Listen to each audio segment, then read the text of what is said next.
In light of everything that has been stated, after carefully reviewing the record, the pre-sentence investigation, and the multiple letters that were submitted on behalf of Mr. Ponzie, considering the purposes and principles of felony sentencing, including 29-29-11 and 29-29-12, I do find a prison term consistent with those principles and purposes.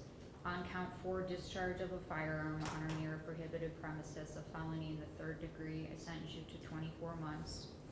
On count 5, you do have a 3-year gun specification that must be served prior to and consecutive to the underlying felony.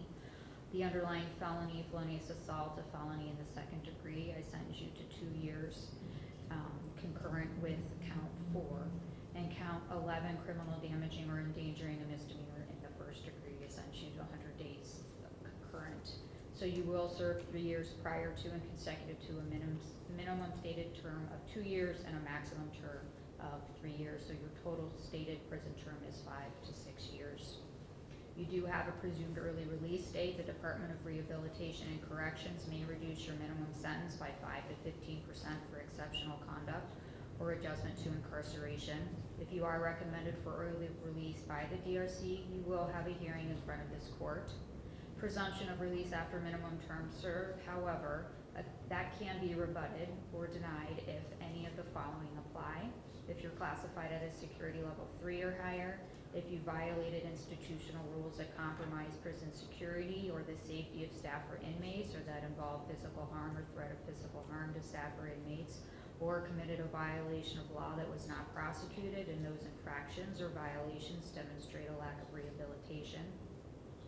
If your behavior while incarcerated demonstrates a continued threat to society, if you did not productively participate in a majority of the rehabilitative programs and activities recommended by DRC, or did not successfully complete a reasonable number of programs in which you participated, or if upon release you will not be residing in a halfway house, reentry center, or licensed community residential center, and do not have any other fixed residence address at which to reside.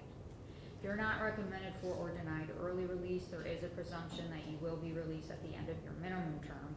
However, the DRC can deny your release and your incarceration can extend through your maximum term. The DRC will hold a hearing and may deny your release if any of the following apply.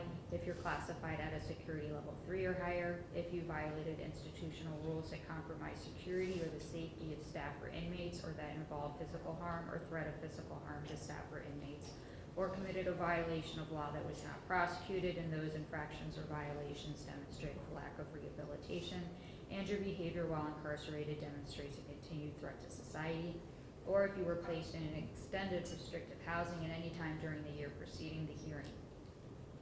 You also have a period of post-release control after you're released from prison for a period of 18 months up to 3 years.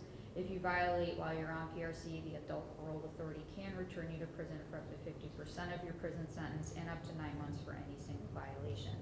If you are convicted of a felony while you're on PRC, the sentencing judge handling your new case can impose sanctions for that new case, terminate your PRC, and impose a consecutive prison sentence of 1 year or whatever time remains on your PRC term, whichever is greater.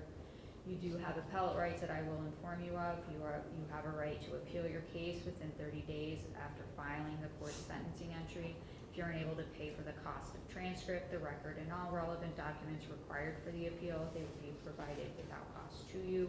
If you're unable to pay for an appeal, you are entitled to have notice of appeal filed without a payment of filing fee.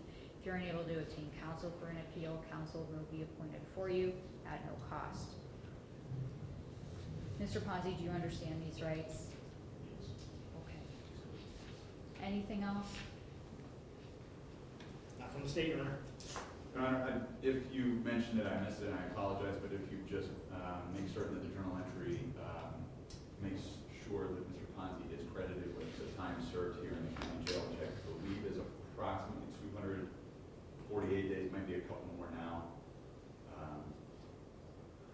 He has informed me that he does wish to exercise his appellate rights, so I'd ask you to consider appointing appellate counsel today. Thank you, Judge. Sure, we will do that, and you will get credit for time served. Thank you. Thank you, Your Honor.